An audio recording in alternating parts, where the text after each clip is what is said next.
Hello! Salut, salut, bienvenue tout le monde, bienvenue à toutes et à tous sur ce nouveau live. Euh, on reprend les lives. C'est vrai que la semaine dernière j'en ai pas fait, j'étais un petit peu pas en forme, j'étais un peu cassé, j'avoue que j'avais la flemme.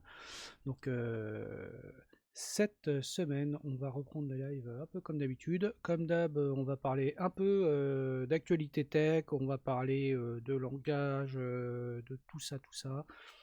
Et comme vous le voyez, j'ai mes lunettes. Certains l'ont suivi, coucou Emma. Certains ont suivi ça sur Twitter. Bon, bah voilà, j'ai, comme on qui dirait, la maladie des bras qui s'allongent. Et donc, me voici avec des lunettes. Donc, l'avantage, c'est que j'ai l'air maintenant sérieux. Je peux faire vieux professeur, tout ça, etc. Salut René. Et donc, mais le problème avec le stream, c'est que j'ai le reflet de Marine Light. Regardez, hop, comme ça je peux faire des sortes de jumelles. Donc c'est un petit peu pénible. Donc je ne sais pas si je vais les garder tout le stream parce que c'est quand même un peu gênant. Faut que je trouve un autre point d'ancrage à ma ring light. Que je la mette un petit peu ailleurs parce qu'effectivement ce petit reflet c'est un petit peu pénible. Donc je vais peut-être retirer les lunettes tout à l'heure. Voilà. Mais bon, je vois quand même bien. Les lunettes sont là juste pour voir de près. C'est la maladie des vieux. Voilà, voilà. Pour commencer, on va commencer tranquillement. On va commencer par la petite news que j'avais postée il y a combien de temps? Il y a 2 jours, je crois. Je vous affiche ça. C'était pour fêter les 31 ans de la sortie de la première version du noyau Linux. Alors, quand je dis la première version, c'est pas la version 1.0, mais la 0.0.1. Donc c'est une date anniversaire qui est, je pense, assez importante à rappeler. Donc au mois d'août, j'avais posté une news qui rappelait que Linus Torvald avait annoncé sur les newsgroups, sur les newsgroups à l'époque, qu'il était en train de développer un noyau qui serait jamais aussi grand et professionnel que le projet GNU, tout ça, etc. Et donc, quelques semaines plus tard, donc le 17 septembre, a été annoncé et mise à disposition la toute première version du GNU Linux, la première version publique, qui faisait quelques milliers de lignes de code, mais qui était compilable avec les outils GNU, et notamment qui était compilable sur Minix, et sur lequel après on pouvait booter directement dessus. Alors évidemment avec un support très très très minimal du matériel, puisque Linus Torvald développait donc sur son PC, n'avait pas encore d'une communauté derrière, et donc il développait essentiellement des pilotes et faire en sorte que ça fonctionne déjà au moins sur sa machine qui à l'époque était un 386, un foudre de guerre, et une machine qu'il avait acheté pour l'occasion. Et effectivement, on peut quand même signifier que cette première version a lancé un petit peu le mouvement collaboratif autour du Nano, puisque des personnes ont commencé à faire des patchs, à envoyer des corrections, à envoyer comment je dirais, à fournir un petit peu de travail, et puis ça s'est auto-organisé, comme on le sait, en quelques années, c'est-à-dire quelques mois plus tard.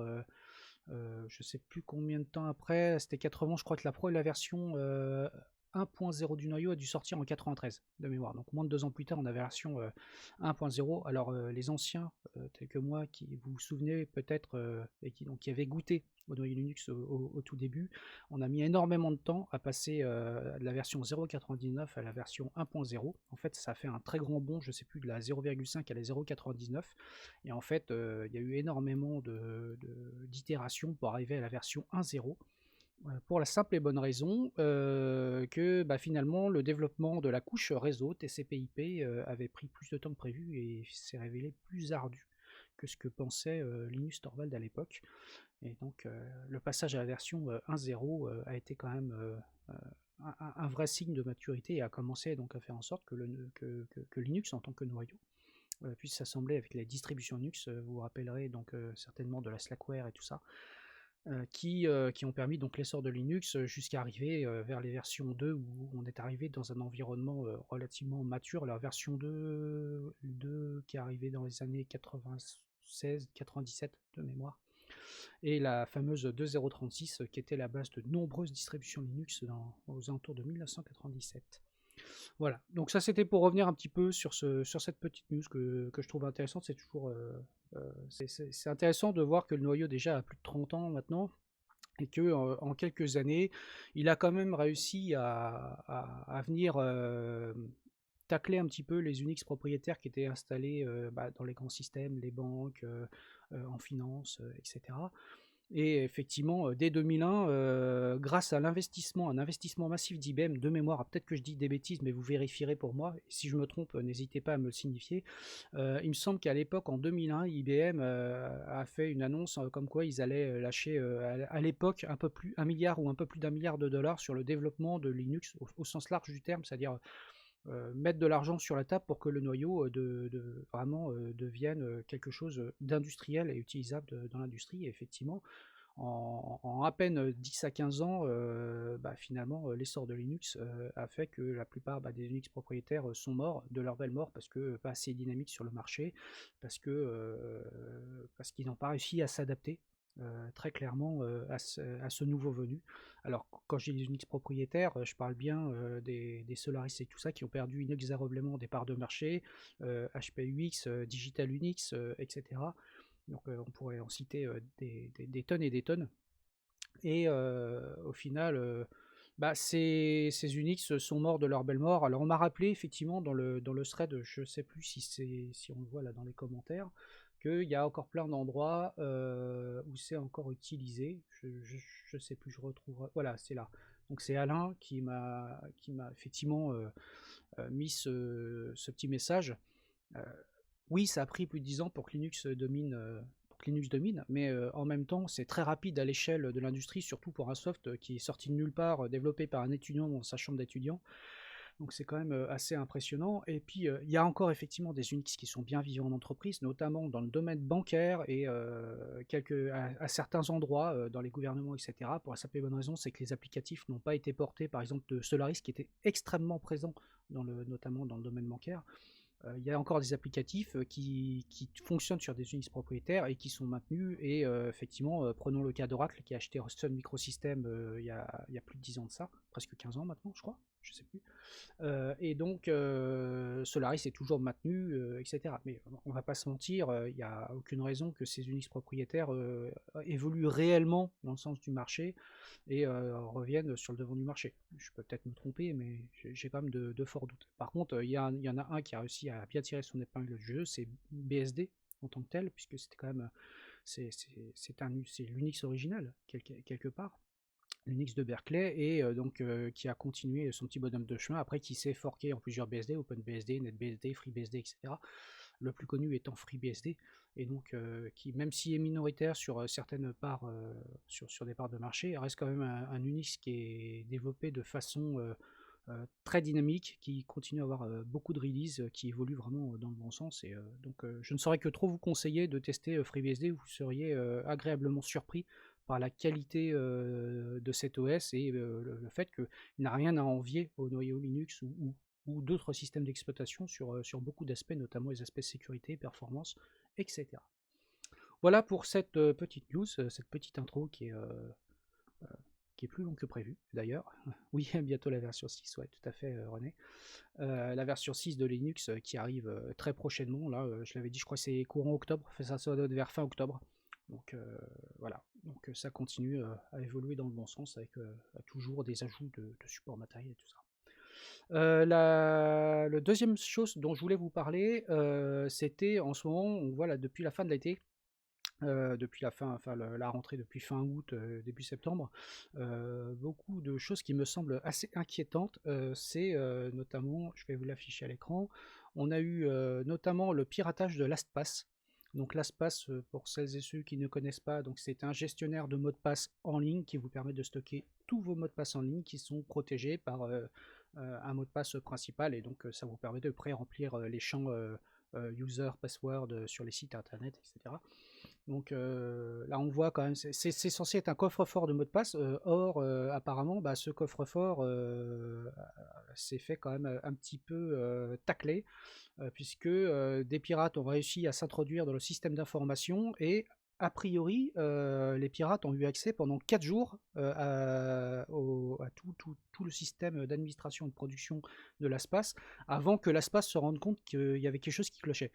Donc c'est quand même tout de même inquiétant. On n'a pas réellement d'informations sur le fait que des mots de passe aient été réellement volés, que des accès, que des bases de données aient été volées et diffusées. C'est quand même assez inquiétant et le silence de l'espace est, je trouve, quand même assez assourdissant, sachant qu'en plus ce n'est pas la première fois qu'ils se font pirater. Et là, faut quand même avouer que c'est une cyberattaque qui est quand même assez inquiétante. Je mettrai évidemment les liens sur le replay de YouTube, hein, comme ça vous pourrez aller lire les articles. Mais bon, si vous cherchez sur internet, vous allez trouver pas mal d'articles sur le sujet.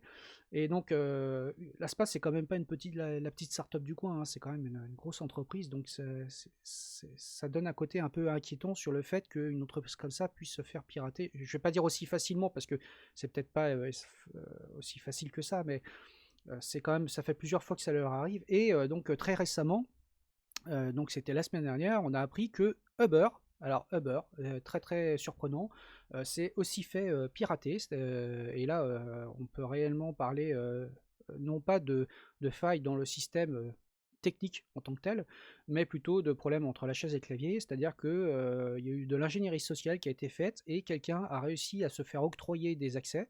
Un pirate a réussi à se faire octroyer des accès pour pouvoir avoir accès au système de prod de Uber et après de pouvoir avoir accès à des choses qu'il n'était pas censé avoir. Donc c'est pareil, il est très difficile de savoir aujourd'hui ce que ça implique. Est-ce qu'il y a par exemple des vols de cartes bancaires? Est-ce que du code source a été corrompu?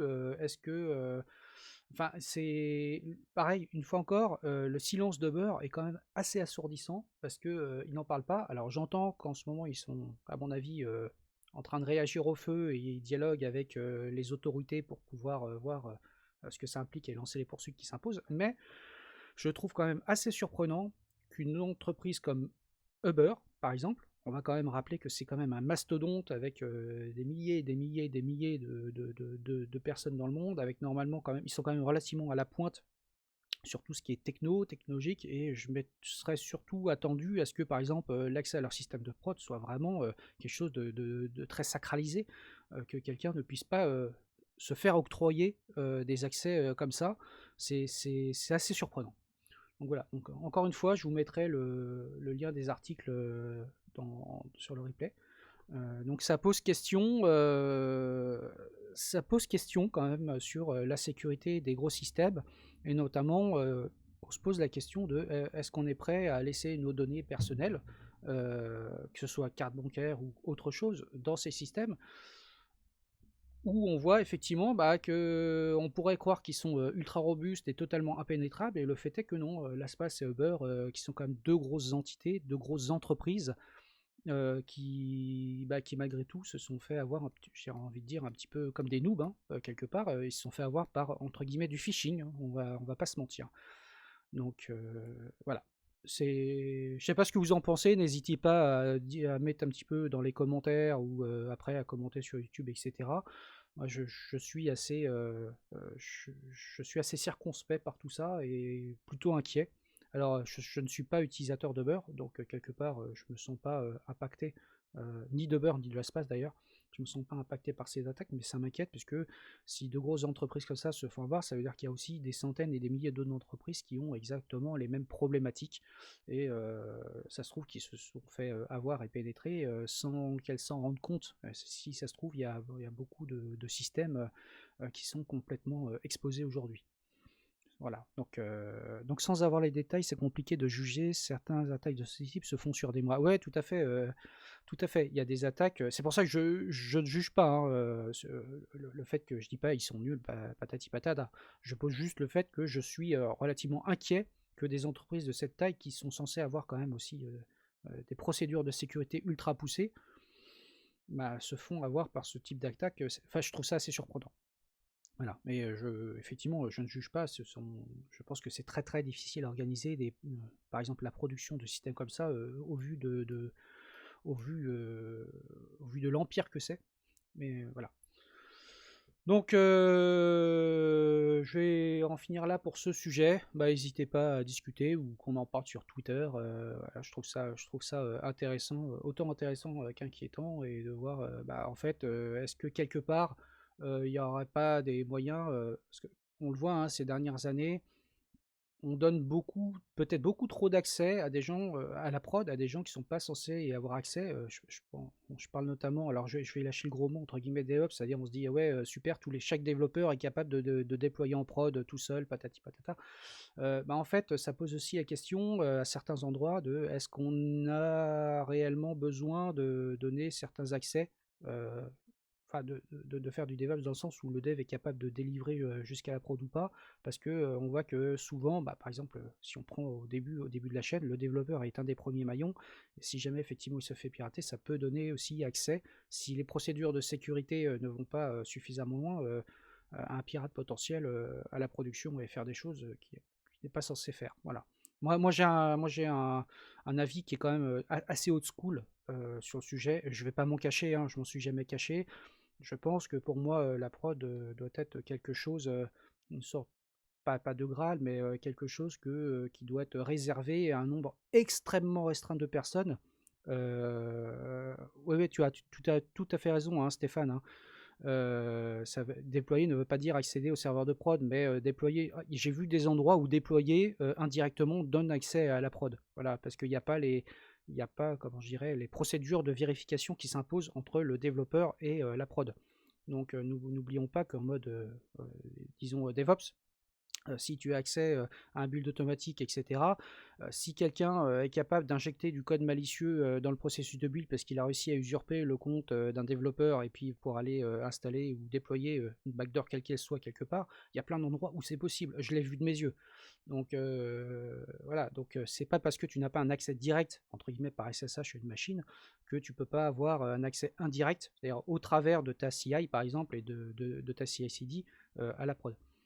Et là encore, je juge pas. Moi j'ai une approche assez old school où je pense que la prod doit être quelque chose d'assez sacré et avoir, en tout cas, ne permettre qu'à un nombre très restreint de personnes d'avoir accès à la prod et de pouvoir déployer en prod.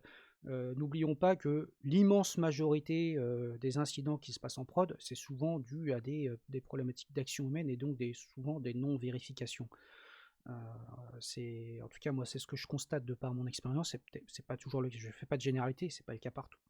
Mais ce genre de choses, je vois que souvent, comme je le disais tout à l'heure, le problème se situe souvent entre la chaise et le clavier, et donc avoir des phases de validation, par exemple, j'ai bossé à un endroit où même moi, je ne pouvais pas avoir accès à la production ou même au système de déploiement, même en recette, c'est-à-dire qu'en fait, on passait par un intégrateur, c'était un intégrateur qui intégrait, entre guillemets, notre travail, qui faisait en sorte de tout vérifier avant que ce soit déployé de façon automatique, mais il y avait quand même un humain entre les deux qui permettait un petit peu de faire chef d'orchestre et d'avoir un petit peu ce sas pour sécuriser tout ça. Bon, c'était un environnement un peu particulier, mais voilà. Évidemment, on va me dire que ça ralentit le time to market parce que ah oui, ça empêche les devs de déployer directement en prod, mais en fait, en vrai, on n'en a pas souvent besoin réellement. Mais bon. Donc voilà, bon, n'hésitez pas à discuter de tout ça dans les commentaires. Ouais, merci pour les liens. Alors 50 millions d'octets, enquête au cœur du piratage de beurre. Ouais, je vais aller regarder ça. J'ai pas vu cet article. Donc je le mettrai aussi dans le lien. Merci beaucoup. Et donc on va passer à la suite. Je vais pas trop m'éterniser là-dessus. Et la suite, c'est donc nos amis de voilà. Nos amis de Cloudflare, que vous connaissez bien, qui agissent comme un CDN, mais qui proposent aussi des services DNS et tout plein de choses, ont annoncé qu'ils ont construit leur propre solution de reverse proxy qui s'appelle Pingora. Donc Pingora est une solution de reverse proxy qu'ils ont développée pour remplacer Nginx qu'ils utilisent chez eux. Pour rappel, pour ceux qui sont peut-être pas familiers, donc Nginx est un serveur web qui fait aussi reverse proxy, mais de mon point de vue, c'est avant tout un serveur web, comme par exemple Apache, qui a la possibilité de faire reverse proxy. Je pense que c'est un très bon serveur web, je pense que c'est un pas très bon reverse proxy. Il est performant, mais par contre, il n'est pas extrêmement souple. Et donc, je comprends par exemple pourquoi, au vu des besoins de Cloudflare, ils ont développé Pingora pour répondre, vraiment pour faire un reverse proxy qui ne fait que ça, qui se concentre essentiellement que sur ce cas d'usage, et donc qui permettent aussi d'atteindre des débits très élevés, notamment pour supporter un très grand nombre de requêtes simultanées. Alors ce reverse proxy, d'après ce qu'ils disent, a été développé en Rust. donc dont on va parler d'ici quelques minutes. Et donc pour eux, un des objectifs, c'était d'augmenter un petit peu la sécurité du code, quelque part. N'oublions pas que Nginx, lui, est développé en C. Et eux, ils avaient vraiment en tête la sécurité du code, donc éviter les débordements de buffer, éviter les fuites de mémoire, ce genre de choses, etc. Et puis de supporter un très grand nombre de requêtes, donc que ce soit développé dans un langage qui permette cela. Et donc ils se sont tournés vers Rust. Apparemment, ils supportent le protocole Quick et l'HTTP2, pas encore l'HTTP3. Et donc je le partageais ce matin sur Twitter. Je me suis dit, mais pourquoi est-ce qu'ils n'ont pas utilisé, par exemple, HAProxy, qui est quand même l'un des plus connus des reverse proxy sur le marché, j'ai envie de dire. Et HAProxy qui est un logiciel qui a plus de 20 ans, qui est développé, alors il faut le mentionner par des Français, Willy Tarot, qui est un ancien contributeur du noyau Linux il y a très longtemps. Et donc l'équipe, c'est une équipe en partie qui est française et dont le siège HAProxy Technologies est installé à Antony, juste à côté de chez moi, à quelques minutes. Et c'est quand même un logiciel que moi j'utilise quotidiennement. Hein. Tous mes services qui ont besoin de reverse proxy utilisent HAProxy. C'est un système qui est vraiment un logiciel qui est très performant, qui est ultra souple, qui supporte de très très très nombreux protocoles et pas que le HTTP. On peut faire aussi du reverse proxy sur des sockets TCP. On peut faire du reverse proxy sur du MQTT. Enfin, il supporte un grand nombre de protocoles. On peut avoir accès au maintien de session, à faire du load balancing. Je peux même pas énumérer toutes les fonctionnalités que ça a, tellement c'est poussé, et qui est quand même, c'est un logiciel qui aussi la sécurité en tête, puisque si on regarde la liste des CVE sur HAProxy ces dernières années, il y a quand même très très peu de CVE, et il y a eu des CVE, évidemment, donc des failles de sécurité qui ont été détectées, mais j'ai envie de dire quasiment n'importe quel logiciel. Et si on compare le nombre de CVE entre HAProxy et Nginx par exemple, ou même Apache, en tout cas il n'y a pas photo, donc on peut se voir qu'effectivement il y a une grande approche au niveau de la sécurité et aussi de la performance, parce que dès le début c'est un reverse proxy qui a été développé avec la performance en tête. Donc, monsieur de Rimier qui me dit HAProxy, pas de cache de fichiers, juste mémoire, c'est assez basique. Ouais, alors pas de cache de fichiers. Alors, ce qu'il faut voir, c'est que HAProxy n'est pas là pour faire cache, il est là pour faire reverse proxy, c'est pas un proxy cache. Malgré tout, néanmoins, il peut s'interfacer avec il a un cache en mémoire, il peut s'interfacer avec des systèmes et il est suffisamment modulaire pour qu'on puisse développer justement des plugins ou en tout cas des modules qui permettent justement d'implémenter par exemple ce qui pourrait manquer, un cache de fichiers ou des caches sur d'autres choses. Voilà. Faut pas oublier que HAProxy, son objectif, c'est pas de faire cache, c'est de faire reverse proxy load balancer. Et avec un très grand nombre de connexions simultanées et une très très grande vitesse. Moi, en tout cas, je considère que HAProxy est vraiment potentiellement le meilleur reverse proxy sur le marché. Après, voilà. Et donc, je me suis posé la question, au-delà de ça, pourquoi est-ce que Cloudflare, qui utilise aussi de mémoire HAProxy chez eux, après, peut-être je me trompe, hein, mais sinon vous me corrigerez, pourquoi est-ce qu'ils ont préféré investir sur le développement en interne de Pingora, pardon. Cloudflare c'est 100% Nginx, alors du coup je confonds avec une autre boîte. En tout cas, je comprends qu'ils puissent se passer de Nginx, parce que comme je disais, moi je considère que Nginx c'est un bon serveur web, c'est un mauvais reverse proxy. Il est vraiment pas très souple, enfin bref, il y a plein de problèmes avec. Après, effectivement, je pense qu'ils ont pris cette approche de développer leur propre reverse proxy. Pour la simple et bonne raison que ça leur permet d'avoir une maîtrise totale sur le code, sur ce qu'ils vont faire, et de ne pas être tributaire finalement d'un développement open source sur lequel ils ne seraient entre guillemets que contributeurs et que leur contribution ne serait peut-être pas forcément acceptée. Donc effectivement, ça permet quelque part de reprendre le contrôle du dev. Je ne crois pas qu'ils aient parlé dans Pingora, je ne sais pas si vous avez l'info, si ce sera open source. Je vais regarder là. Je vais regarder, voir s'ils en parlent. Open source. Alors ils disent, alors ils ont des plans sur le fait qu'ils veulent l'open sourcer à terme. Donc je suis assez curieux de voir ça. Donc c'est une affaire à suivre.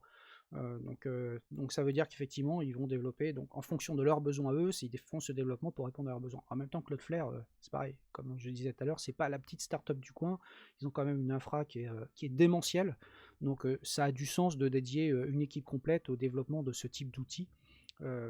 Après, de voir est-ce que ce type d'outil peut venir en complément ou en remplacement d'un, par exemple, un ShaProxy ou Nginx ou autre reverse proxy utilisé ailleurs, c'est à voir. Donc en tout cas, j'imagine qu'aujourd'hui, alors aujourd'hui, ils ont une bonne base de clientèle pour tester avant de réaliser en open source. Ah ouais, bah c'est clairement, clairement. Et puis je pense qu'ils vont faire beaucoup d'AB testing, ils vont faire beaucoup de mise en prod progressive. Enfin, évidemment, je pense que ouais, ils peuvent tester en prod, c'est évident. Et au vu de leur infrastructure qui est quand même relativement résiliente, je pense qu'ils ont la possibilité de se dire, bah si Pingora merde en prod dans les premières versions, d'avoir un fallback avec les Nginx parce qu'ils vont pas les décommissionner tout de suite. Ça pour le coup.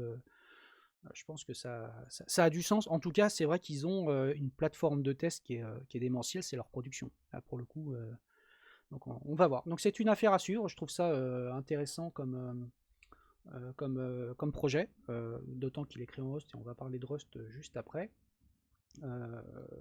Donc leur approche me semble pas déconnante par rapport à leurs besoins.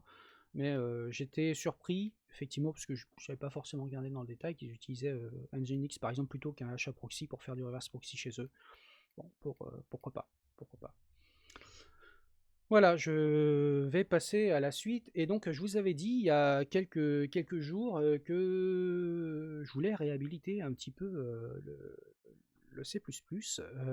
Et donc, je suis en train de préparer pour, dans quelques temps, euh, des live streams pour essayer de démystifier un petit peu le C++, parce qu'aujourd'hui, on parle beaucoup de Rust, on parle beaucoup d'autres langages, hein, JavaScript, Python, etc., etc. Et je vois que le C et accessoirement le C++ souffre d'une vision qui, je pense, n'est pas vraie. C'est-à-dire beaucoup de gens ont en tête que par exemple le C++ est un langage très compliqué à aborder, que c'est un langage comment je dirais, qui n'est pas moderne, etc., etc. Donc en fait, je voudrais juste démystifier tout ça et faire des live streams sur le C++. Donc j'en avais parlé sur Twitter il y a quelques temps, comme Emile l'a fait pour le C. Donc je vous suggère, je vous mettrai les liens dans la description aussi, d'aller voir la chaîne d'Emile qui parle d'OS, qui parle de Benio et qui a fait donc du C from scratch pour le coup, pour essayer de réhabiliter et former un petit peu les gens qui ne connaissent pas ce langage et ne pas rester juste avec une image négative en tête ou quelque chose qui soit faux. Donc voilà, j'aimerais revenir un petit peu sur le C++, qu'est-ce qu'il apporte, comment ça se programme, et de montrer qu'au final c'est pas si compliqué que ça, on dit souvent C++ c'est compliqué, le premier truc qu'on me sort c'est l'héritage multiple, blablabla, les templates, etc. Mais en fait, les templates, ça existe maintenant dans quasiment tous les langages, donc c'est un faux problème. L'héritage multiple, si on compare par rapport à Java, Java, vous pouvez hériter d'une classe et implémenter plusieurs interfaces, c'est exactement la même chose.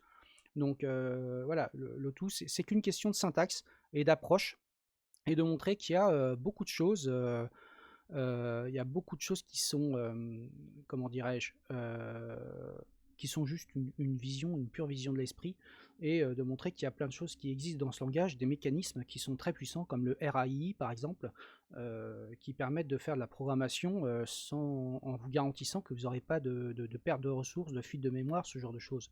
Voilà.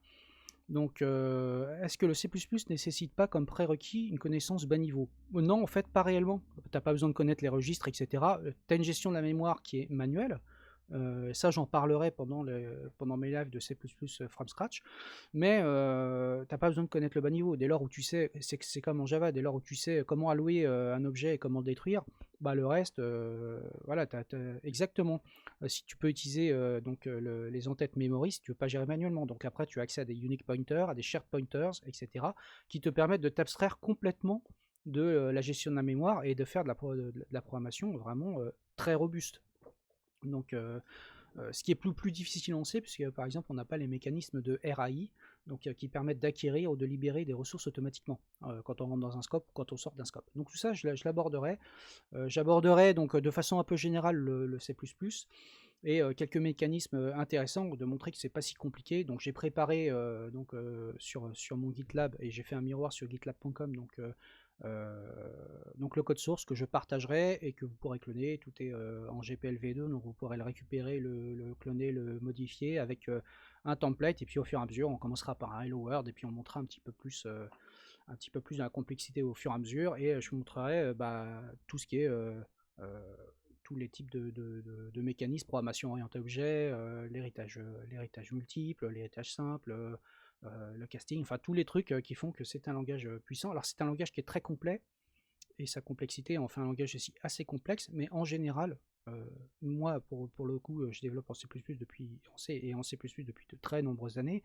Il est très très rare d'utiliser certains mécanismes qui sont très complexes, et d'ailleurs qui ont été normalisés dans C++ 17 ou C++ 20. Il y a des choses qui existent, qui sont intégrées au langage, mais dont on se sert finalement très peu. Et c'est vrai dans beaucoup de langages. Et tout ça pour en arriver au dernier sujet d'aujourd'hui, je vais vous parler de Rust. Et donc pourquoi Rust? Parce que souvent on oppose le C, le C++ et Rust.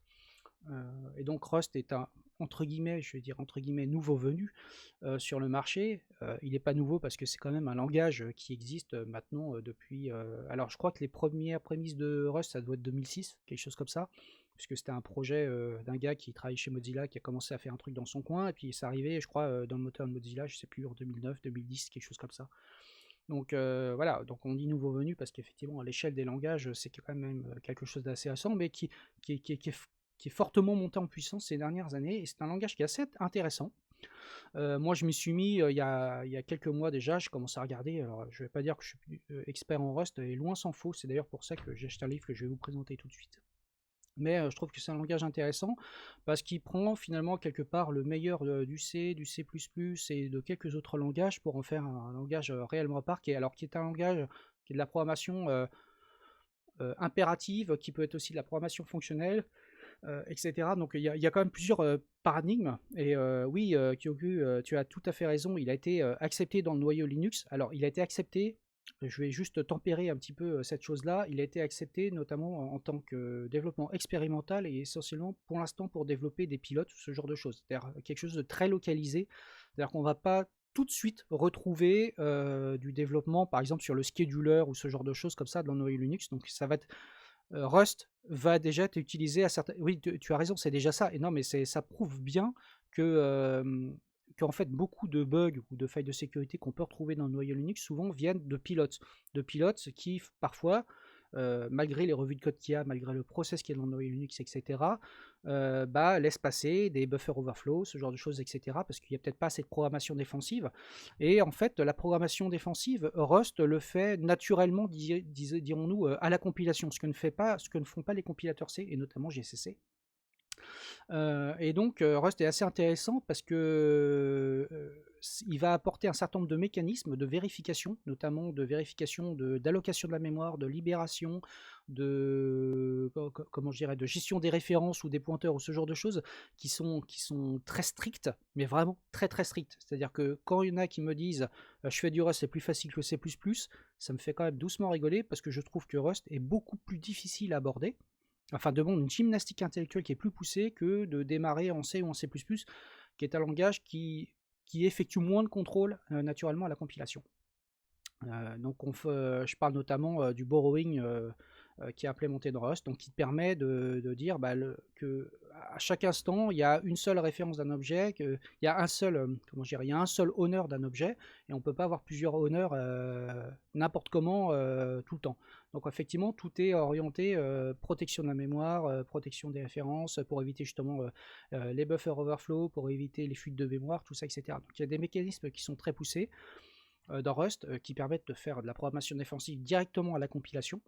Et donc je vais vous présenter le livre que j'ai acheté. J'en ai parlé sur Twitter, pardon, avec le micro. J'en ai parlé très rapidement sur Twitter. Donc j'ai acheté ce bouquin. Je vous mettrai la référence aussi.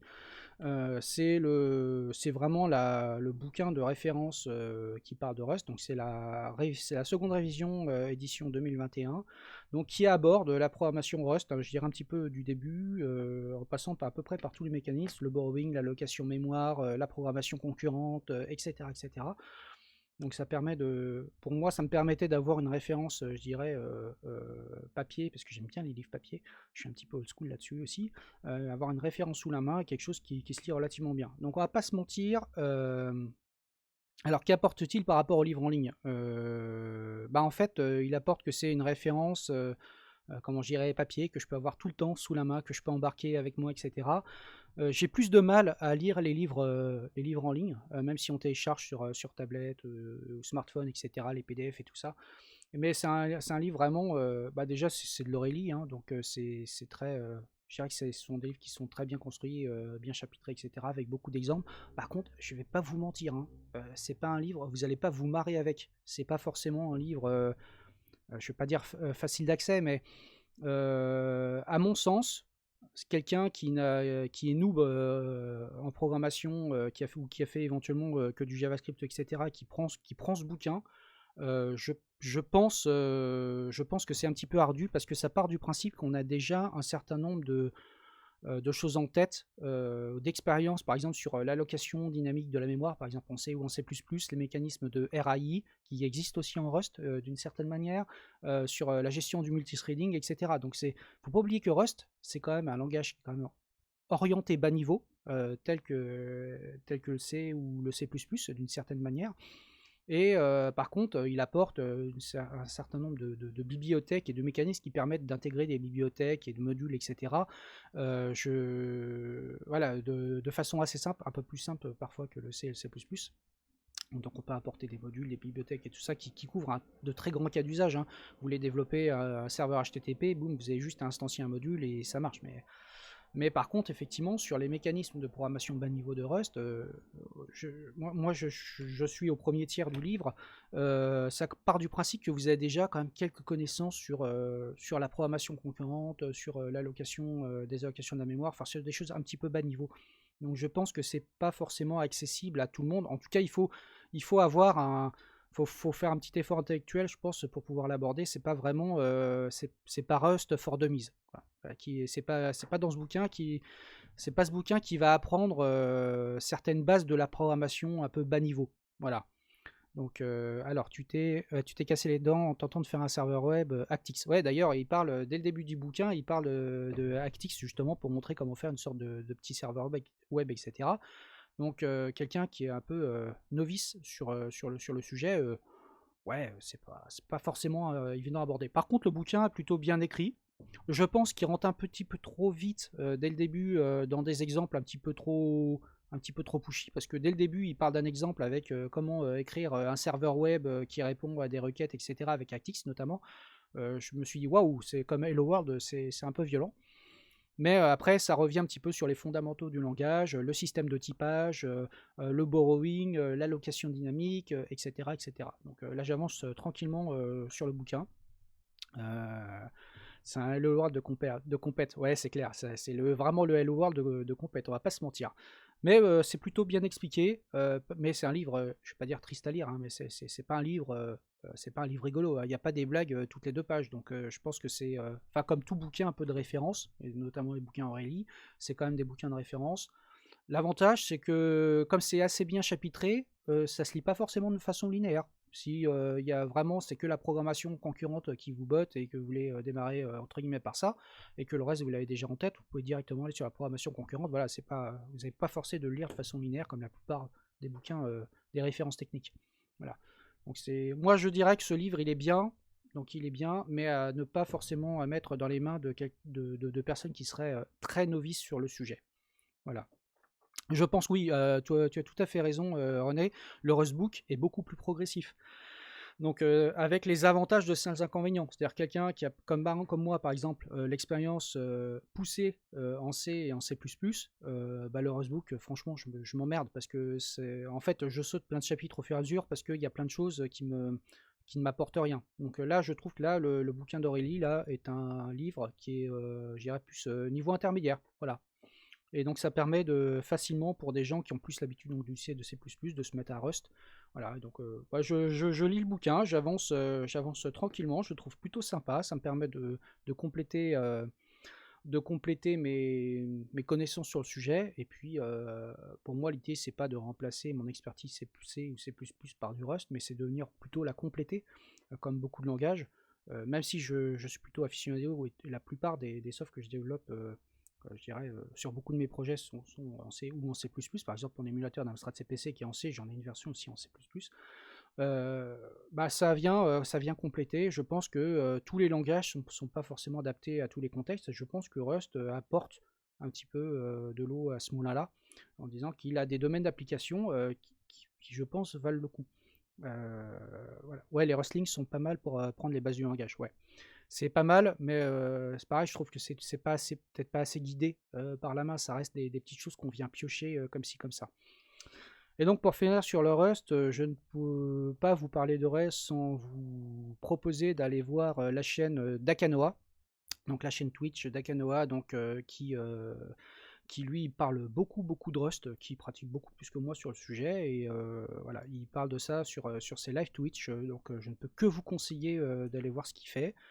C'est vraiment intéressant, et puis voilà, donc Yannick, parce qu'il s'appelle Yannick, donc Yannick, je te fais un petit coucou et je t'envoie des viewers pour aller voir un petit peu de Rust. En tout cas, n'hésitez pas, si vous connaissez pas le Rust, même si vous êtes... alors, est-ce que ce livre apporte un complément versus Rustbook? Ouais, je pense qu'il apporte un complément par rapport au Rustbook. Je pense qu'il est peut-être moins progressif que le Rustbook. Et donc peut-être plus adapté à des gens qui ont déjà un petit peu d'expérience, alors que le Rustbook, je pense qu'il est peut-être trop progressif. Voilà, donc je pense que c'est un bon complément. Je te dirais, en tout cas, je referai une revue sur Twitter, peut-être lors d'un prochain live, quand je serai allé plus loin, pour voir s'il y a vraiment des choses qui sortent du lot par rapport à Rustbook. Mais voilà, moi l'idée c'était d'avoir un petit peu une sorte de livre de chevet, si je puis dire, sous le coude pour pouvoir continuer à progresser en Rust et avoir ce complément de technologie dans mes pattes. Voilà, parce que je pense qu'il y a plein de petits projets, notamment par exemple tout ce qui touche au réseau ou des choses parfois comme ça. Il y a peut-être des choses que j'ai envie de tester à développer en Rust et non pas en C++ par exemple. Notamment dans mon travail, vous n'êtes peut-être pas sans savoir que je suis CTO dans une boîte de jeux vidéo. Il y a des choses que je verrais bien développer en Rust, notamment sur tout ce qui est développement réseau, plateforme, parce que c'est un langage euh, qui génère du code qui est performant et aussi du coup économe en énergie, etc., comparé à d'autres choses. Donc c'est un bon complément parce qu'il permet, avec toutes les librairies qu'il propose aujourd'hui, de faire du rapid application development, parce qu'il y a beaucoup de librairies, beaucoup de modules qui couvrent un petit peu tout. Et d'ailleurs on le voit, hein, il y a beaucoup sur GitHub, beaucoup de projets qui redéveloppent des outils. J'ai vu passer là, il n'y a pas longtemps quelqu'un qui a redéveloppé Dig, donc l'équivalent de NSLOOKUP en plus poussé, en Rust. Voilà, donc il y a plein de gens qui sont en train de réimplémenter. Il y a aussi le redéveloppement des core utils en Rust. Enfin, il y a plein de choses qui sont redéveloppées en Rust. Alors, on pourrait se dire que c'est peut-être du temps perdu, mais je trouve pas. Je pense que c'est bien d'avoir des alternatives et puis qui peuvent apporter aussi des choses dans un langage qui est bas niveau, et ça change aussi quelque part du Java, du JavaScript et tout ça. Donc c'est très bas niveau. Moi, je ne saurais qu'encourager les gens qui font du développement web aussi à aller jeter un œil à Rust. Parce qu'il y a plein de choses que les gens font, par exemple, sur des plateformes type Node.js, qui auraient un gros bénéfice à être développées en Rust, notamment en termes de bénéfices, je pense performance et coût énergétique et mémoire, où là, vraiment, Rust est très adapté à ce sujet, même si on retrouve aussi régulièrement dans beaucoup d'environnements aussi le Go qui est plus facile d'accès, je pense. Et voilà. Et sans compter l'utilisation sur WASM. Oui, bien sûr, on peut effectivement faire du WASM derrière, puisque Rust, le compilateur Rust est basé sur l'LVM, donc on peut produire du code et générer du WASM derrière et différentes architectures. Voilà, je pense que j'ai fait le tour pour aujourd'hui. Je vous affiche peut-être sur l'écran donc, le livre. Donc vous allez chez Aurélie si vous voulez acheter le livre. Moi je l'ai acheté sur Amazon parce que c'est là que j'ai trouvé en premier. Mais vous pouvez le trouver ailleurs. Donc je sais plus combien il m'a coûté, c'est peut-être 50 balles, je sais plus exactement, je me souviens plus du prix, mais ça doit être un peu plus de 50 euros je crois. Mais ça vaut le coup. Et notamment pour les auteurs, je trouve bien d'acheter les bouquins. Moi j'aime bien les versions papier, et puis pour les auteurs aussi, ils ont écrit un livre, c'est normal qu'ils soient rétribués pour l'écriture des livres. Voilà. Donc je pense que on dépose zéro papier, le livre papier n'est pas encore mort. En tout cas, tant qu'il y aura des gens pour les acheter. Et je vais finir là-dessus. Alors je ne sais pas si aujourd'hui Thierry Titi Moby fait son live parce qu'il démarre une nouvelle aventure aujourd'hui, donc je ne suis pas certain. Donc on verra si pour ceux qui basculent sur son live ou pas, j'en ai aucune idée. Donc je ne fais pas de raid chez lui parce que je ne sais pas si s'il stream. Voilà, voilà. Bah, je vais vous souhaiter une très bonne semaine. Je vous dis à la semaine prochaine et puis je vous tiens au courant pour le C++ from scratch. Là, je suis en train de préparer tout ça et on fera donc des petits lives. On fera des petits lives de temps à autre, justement pour faire un petit peu de C++ ensemble. Ah, donc Stéphane me dit non, il stream pas. Ok, merci Stéphane. Et donc je vous dis à bientôt, bonne semaine, ciao ciao, bye bye.